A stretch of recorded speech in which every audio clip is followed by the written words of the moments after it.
Picture this. You're sitting in the campfire's glow, waiting for your next trial, when suddenly, a portal opens. Not to another deadly match, but to something entirely new. Dead by Daylight 2. The question isn't whether we want it, it's whether we need it. Let's be honest, folks. Dead by Daylight is like that old car you love, but know is falling apart. The engine, the game's code, is held together with digital duct tape and prayers to the entity. The developers have been saying it for years. They are limited by the code. Imagine what Dead by Daylight could be with a modern engine. No more spaghetti code causing killers to teleport through walls or survivors getting stuck in invisible boxes. A sequel could give us smoother gameplay without the janky physics we've grown. Well, not fond of, but accustomed to. Better graphics that would make even the most hardened killer main shed a tear. Improved matchmaking that doesn't pit baby Dwights against nurse mains with 5,000 hours. Cross progression that actually works consistently. Right now, every new killer, survivor, and perk has to fit into a framework built in 2016. It's like trying to renovate a haunted house while people are still living in it, and the ghosts keep complaining about the noise. A sequel could introduce new game modes beyond the classic 4v1 formula, environmental storytelling that rivals single-player horror games, dynamic maps that change during trials, expanded customization that makes current cosmetics look like paper bags. Dead by Daylight's Year 9 anniversary broadcast unveils 5 Nights at Freddy's Springtrap as the new killer, and the game continues to attract massive licenses. But imagine what they could do with unlimited creative freedom in a sequel. We could see entirely new ways to experience horror crossovers. But hold your medkits, survivors. There's a dark side to this sequel dream. Here's the terrifying truth. What happens to all the content they already have? Dead by Daylight has accumulated over 30 killers with unique powers and backstories, dozens of survivors with their own perks and personalities, countless cosmetics that players have spent real money on, maps, offerings, add-ons, basically 8 years of content.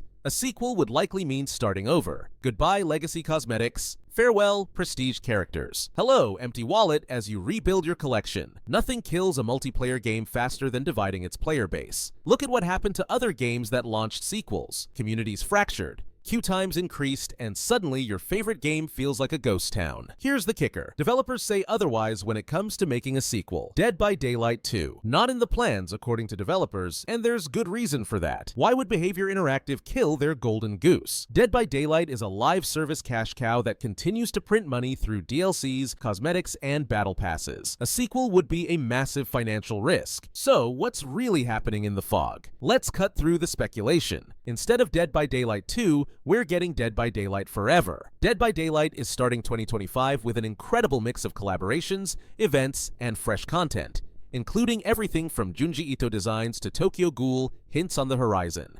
The developers are committed to continuous updates and quality of life improvements, major license acquisitions, hello Springtrap, engine upgrades piece by piece like renovating while you live there, new game modes within the existing framework. Instead of a direct sequel, Behavior tried something different.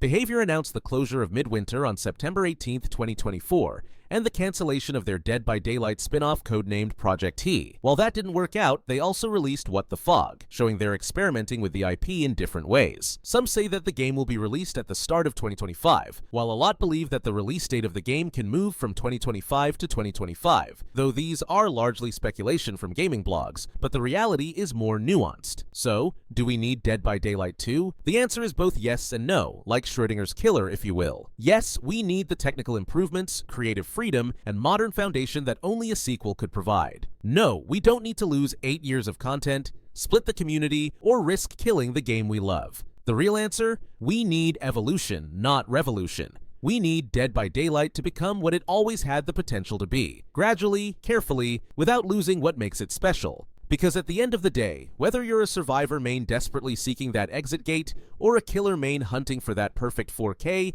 we all want the same thing. To keep the fog alive, keep the terror fresh, and keep the entity, well, whatever the entity does.